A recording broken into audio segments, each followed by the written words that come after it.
I came back from work to find a chainsaw leaning against the broken remains of my cedar fence, and my neighbor Lydia standing proudly on my side of the property line, sipping a green smoothie like she hadn't just destroyed someone else's property in broad daylight. She didn't even flinch when I parked. Instead, she pointed at the massive gap in the fence like she'd just done me a favor. "You're welcome," she said. "Now I can cut straight through instead of going all the way around." At first, I thought it had to be some kind of performance stunt.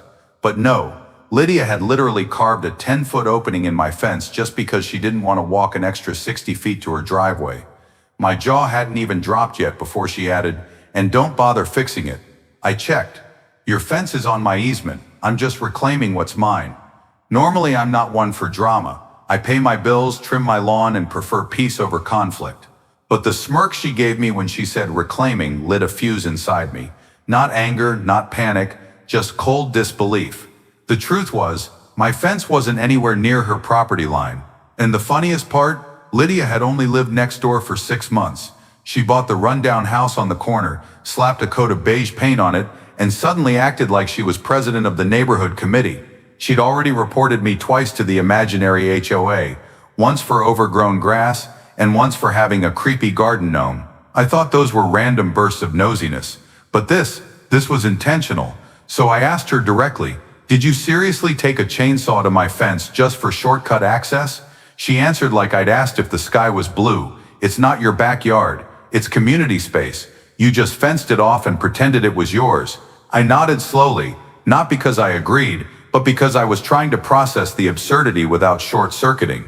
Then she turned on her heel like she had just won the argument, her smoothie sloshing in rhythm with her smugness. That's when I noticed she had also crushed 2 of my hostas with her boot, the plants I'd spent 3 summers growing. So I did what any sane person would. I called zoning enforcement. Turns out, not only was my fence not on an easement, but I had the original 1987 property survey to prove it. Even better, her house sat on a fragmented double lot, and that little strip of grass she swore was her private path was actually its own tiny parcel with its own tax ID. And here's the kicker. She hadn't paid taxes on it for 3 years. That parcel wasn't hers. It belonged to the county, and it was headed for auction. I placed a pre-bid for 117, quietly, legally, and I won it. While Lydia strutted across what she thought was her shortcut, I finalized ownership. And I didn't say a word. There was no note, only the stench of defeat clinging to the mess she left behind. I cleaned it up with a grin, but then came the letters. Lydia had found herself a lawyer, one of those bus bench firms that advertise with cheesy slogans, and she was demanding I restore traditional neighborhood access or face a nuisance lawsuit. I replied with a single polite page. "You destroyed my fence. You trespassed. You didn't pay the taxes. I now own the land." Direct further correspondence to my attorney. Of course, I didn't actually have one yet, but the bluff worked. Her lawyer vanished, leaving her stranded. But the last straw wasn't legal. It was personal. One evening I watched from my kitchen window as Lydia tried to show off her garden to a group of friends. She strutted confidently toward the gap where her shortcut used to be, only to freeze in front of the new wall. She stammered, turned red, and pretended she'd meant to pivot all along. Her guests looked confused. One even laughed. That was the real dagger. Not the wall, not the deed, not the taxes. The humiliation. Lydia hated nothing more than being exposed as a fraud in front of people she wanted to impress. That's when I realized she wasn't going to stop, and I needed something bigger, a move that would finish this. Sure enough, her counterattack came faster than expected. Lydia filed a complaint with the county zoning board, claiming I was blocking a historical right-of-way. I had to read it 3 times just to confirm it wasn't satire. Historical right-of-way. She'd only been in the neighborhood for 10 months. I'd been here for 6 years, and there was 0 record of any such access. She probably pulled the phrase off a real estate blog and thought it was a magic legal spell. At the hearing, I brought everything. The old surveys, my purchase documents, photos of her laminated signs and string lights, even screenshots of her social media posts bragging about her shortcut to peace. My trump card, a notarized statement from the former owner of Lydia's house, swearing that no such access had ever existed. The board deliberated for barely 12 minutes. Her complaint was denied unanimously. One member even chuckled. "Ma'am, buying a smoothie doesn't entitle you to eminent domain." Lydia stormed out like it was a rigged trial, muttering about corruption and lawsuits. I thought maybe that would be the end. I was wrong. The next morning, I woke up to a fresh nightmare. Orange flags lined across my lawn, following a path I didn't recognize. A utility crew stood near my shed, preparing equipment. One worker waved, "We're here to mark the gas line reroute. New mains going through this strip." I froze. "What strip?" He pointed straight at the very 10-foot parcel I'd purchased. "Work order came in yesterday. Says it's shared community access." It didn't take a genius to connect the dots. Lydia had filed a fraudulent request with the utility office, using my parcel number but her last name, even setting up a fake P.O. box. It was impersonation, plain and simple. That was my breaking point. I filed a police report for property fraud. A detective followed up within the week. Turns out, Lydia had a history. Nuisance complaints, minor citations, just enough to show a pattern. He asked if I wanted to press charges. I said I would if I had to. But really, I wanted to end the game for good, so I dug deeper into her property records, and that's when I struck gold. Buried in decades-old paperwork was a detail Lydia had clearly missed. Her detached garage sat partially on a sliver of land that wasn't legally hers. It belonged to an estate with no heirs, declared dormant surplus by the county, and set for auction. I placed the only bid. For less than the cost of a microwave, I became the rightful owner of the ground under 1/3 of Lydia's garage. I didn't brag. I didn't say a word. I just waited. 2 weeks later, I delivered a letter of encroachment. Calm, professional, and absolutely devastating. It explained that a portion of her garage was now sitting on land she didn't own, and unless she bought it back from me at a premium, I would be filing for forced removal under code violations. In simple terms, Lydia had 30 days to either cut off part of her garage or write me a very large check. The response came the next morning. Lydia marched onto my porch in a robe and slippers, mascara smudged under her eyes like she hadn't slept. She clutched the letter in one hand and a steaming mug in the other. I opened the door, calm as ever. "You've gone too far," she hissed. "You're harassing me now. This is malicious property warfare." I gave her a thin smile. "No, Lydia, this is real estate." She opened her mouth to fire back, but instead dumped her coffee across my doormat and stormed off. That was her final little rebellion before reality started to sink in. Of course she tried to fight. She filed another zoning appeal and hired a new lawyer, one who actually wore a tie. This time they tried to argue adverse possession, claiming her garage had existed long enough to gain permanent use rights. But the paperwork crushed that argument. The parcel had never been legally merged, and the garage was built decades after the original deed error. No grandfather clause could save her. The judge's ruling was swift and brutal. Lydia could either pay me for the encroached land or begin removal within 45 days. That's when the cracks in her facade began to show. First came the crooked "for sale by owner" sign staked into her yard. Weeks later, I saw her pacing her garden with a tape measure, muttering like a professor tackling an unsolvable equation. But she still didn't sell. Pride held her hostage. Instead, she doubled down on pettiness, blasting loud music toward my house in the mornings, leaving her trash bins half blocking my driveway, even letting her sprinklers run all night to flood my side yard. None of it rattled me. She knew I held the upper hand. Then came the surprise. A local developer knocked on my door one evening. They were planning to build townhomes on the vacant lot a few doors down, and they wanted to know if I'd sell the sliver I now owned under Lydia's garage. They needed it for utility access and fire code. The offer, 20 times what I'd paid. I said yes, but added one condition. Lydia's garage had to be cleared before construction began. A few days later, I noticed a stranger in her driveway snapping photos of the half-doomed garage. Clipboard, laser measurer, laminated sheets, classic home inspector. He paced the property for 20 minutes, even walked along the privacy wall I'd built. He never knocked, never made eye contact. Silent, methodical, and while I trimmed my hedges, I caught Lydia watching me from her kitchen window like a hawk. That night, curiosity got the better of me. I searched Zillow, Redfin, every site I could think of, and there it was, Lydia's house, listed quietly with a sugary description that read like it came from a delusional optimist. Charming corner property, with recent structural modifications and room for expansion. No mention of the garage mess, no hint of the wall blocking her shortcut. And her price, a full 20% higher than the neighborhood's best comps. The detail that made me laugh wasn't the price, it was the fine print, subject to buyer's ability to resolve minor encumbrance with adjacent parcel owner. Translation: Lydia was trying to pawn off her problem, betting some gullible buyer would deal with me after closing. Bold but desperate, and I wanted to know why.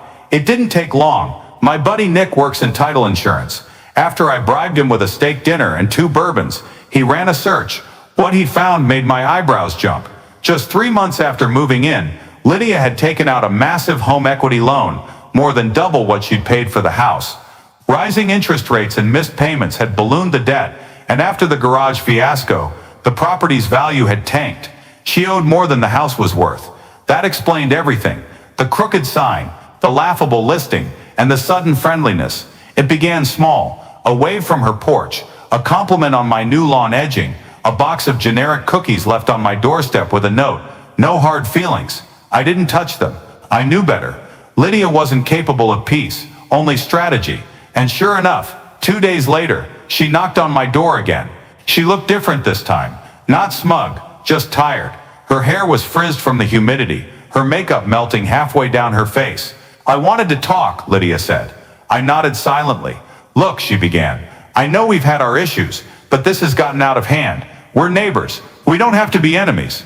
I almost laughed at the Hallmark delivery, but I let her go on. She launched into a speech about community, second chances, and moving forward. Then came the real pitch.